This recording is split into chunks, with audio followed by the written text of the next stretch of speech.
ဦးကျန်းဟာအိုးထဲကပေါက်တူးလေးကိုနှိုက်ယူလိုက်တဲ့အခါထူးထူးဆန်းဆန်းပဲပုံစံတူပေါက်တူးနှစ်ခုပါလာခဲ့ပါတယ်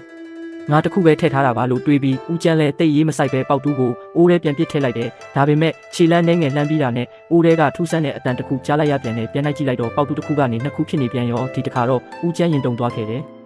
ဒီမြေအိုးဟာဒဏ္ဍာရီတဲကယတနာအိုးပစ္စည်းတွေပွားပေးတဲ့အိုးဆိုတာဦးကျန်းချက်ချင်းသဘောပေါက်သွားပြီးငါတော့ချမ်းသာပြီလို့တွေးလိုက်မိတယ်ဒါနဲ့သူဟာပေါက်တူးတွေကိုအိုးထဲမနာတမ်းထည့်တော့တာပဲမကြခင်မှာပဲခြံထဲမှာပေါက်တူးတွေထောင်းနဲ့တောင်းနဲ့ချီပြီးပုံသွားခဲ့တယ်ဦးကျန်းဟာအဲ့ဒီပေါက်တူးတွေကိုဈေးကိုယူသွားပြီးမူလဈေးထက်လျှော့ရောင်းလိုက်တာကြောင့်ခဏလေးတွင်းမှာပဲအကုန်ရောင်းလိုက်ရတယ်အဖိုးကြီးဟာငွေတွေအများကြီးရခဲ့တာပေါ့ညရောက်တော့ဦးကျန်းဟာရလာတဲ့ငွေတွေကိုအိတ်ထဲထည့်နေတော့ရုတ်တရက်အကြံတစ်ခုရသွားတယ်အဲ့ဒါကတော့ဒီကြေးပြားတွေကိုသာအိုးထဲထည့်လိုက်မယ်ဆိုရင်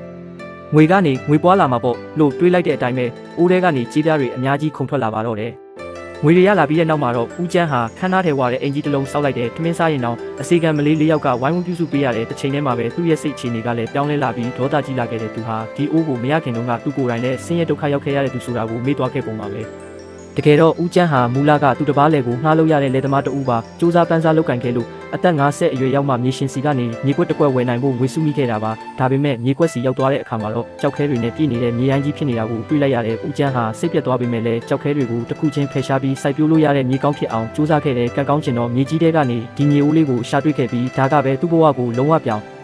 လဲပေးခဲ့တာပါဦးကျန်းချမ်းသာသွားတဲ့တဲ့ရင်ဟာမြေရှင်ရဲ့နားထဲကိုမကြခင်မှာပဲရောက်သွားခဲ့တယ်ဒီရက်တနာကငါဟာမင်းငါကိုပြန်ပေးရမယ်လို့မြေရှင်ကတောင်းဆိုပါတယ်ဦးကျန်းကလည်းဒါကကျွန်တော်မြေတွေကကျွန်တော်တူးရတာဘာလို့ခမားကိုပေးရမှာလဲလို့ပြန်ပြောပါတယ်နှစ်ယောက်သားအရှုံးမပေးပဲငင်းခုန်ကြရင်နောက်ဆုံးမှာတော့ရုံးတော်အထိရောက်သွားကြပါတော့တယ်အရှင်မင်းကြီးဒီမြေအိုးကကျွန်တော်အိမ်ကမိသားစုအမွေနှစ်အစ်စ်ပါတေချာစစ်ဆေးပေးတော်မူပါလို့မြေရှင်ကရှောက်လဲပါတယ်ဒါပေမဲ့မြို့ဝင်မင်းကမြေအိုးကပစ္စည်းတွေပွားပေးတယ်ဆိုတာကိုမယုံတာကြောင့်ကိုယ်တိုင်စမ်းသပ်ကြည့်ဖို့ဆုံးဖြတ်လိုက်တယ်သူကသူ့ရဲ့စုပ်တံကိုအိုးထဲပစ်ထည့်လိုက်တဲ့အခါတကယ်ပဲစုပ်တံနှစ်ခုထွက်လာခဲ့ပါတယ်ဒါကိုမြင်တော့မြို့ဝင်မင်းဟာအတိုင်းမသိဝမ်းသာသွားပြီးလောဘဇောတွေတက်လာတော့တာပဲဒါနဲ့သူကအကြောင်းပြချက်တစ်ခုရှာပြီးလူနှစ်ယောက်လုံးကိုထောင်ထဲထည့်လိုက်တယ်မင်းတို့နှစ်ယောက်ကိုငါကြည့်မရတာကပဲအကြီးမားဆုံးအကြောင်းပြချက်ပဲကဲခန်းကြဆန်းလို့အမိန့်ပေးလိုက်တယ်မြို့ဝင်မင်း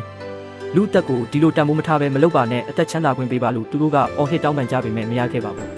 းမြို့ဝင်မင်းကတော့မြေအိုးကိုပိုက်ပြီးငါတော့တကယ်ကိုချမ်းသာပြီလို့တိတ်တိတ်လေးကြိတ်ဝမ်းသာနေခဲ့တယ်ဒါနဲ့သူ့ရဲ့တန်ဖိုးကြီးပစ္စည်းတွေကိုယူဖို့ပြင်လိုက်တဲ့အချိန်မှာပဲသူ့ရဲ့အမေအိုကြီးရောက်လာပြီးဟဲ့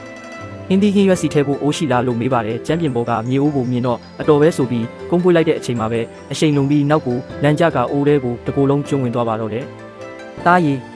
ငါ့ကိုမြ мян ဆွဲထုတ်ပါဦးလို့အော်တန်ကြားလို့မြို့ဝင်မင်းပြန်ကြည့်လိုက်တဲ့အခါအိုးထဲကနေလက်နှစ်ဖက်ထွက်နေတာကိုတွေ့လိုက်ရတယ်သူလည်းလမ်းဖြန့်သွားပြီးအမေကိုအမြန်ဆွဲထုတ်လိုက်တယ်ဒါပေမဲ့ခဏနေတော့နောက်ထပ်လက်နှစ်ဖက်ထွက်လာပြန်ပြီးအမေဖြစ်သူကအော်နေပြန်ရောဒါနဲ့ဒုတိယမြောက်အမေကိုလည်းဆွဲထုတ်လိုက်ရပြန်တယ်အမေနှစ်ယောက်မျက်နှာချင်းဆိုင်မိတဲ့အခါမှာတော့နင်ကဘာတူလဲငါကမှသူ့အမေစစ်ဟဲဆိုပြီးတယောက်ကိုတယောက်မျက်စောင်းထိုးရင်းဒေါသတကြီးနဲ့ရန်ဖြစ်ကြပါတော့တယ်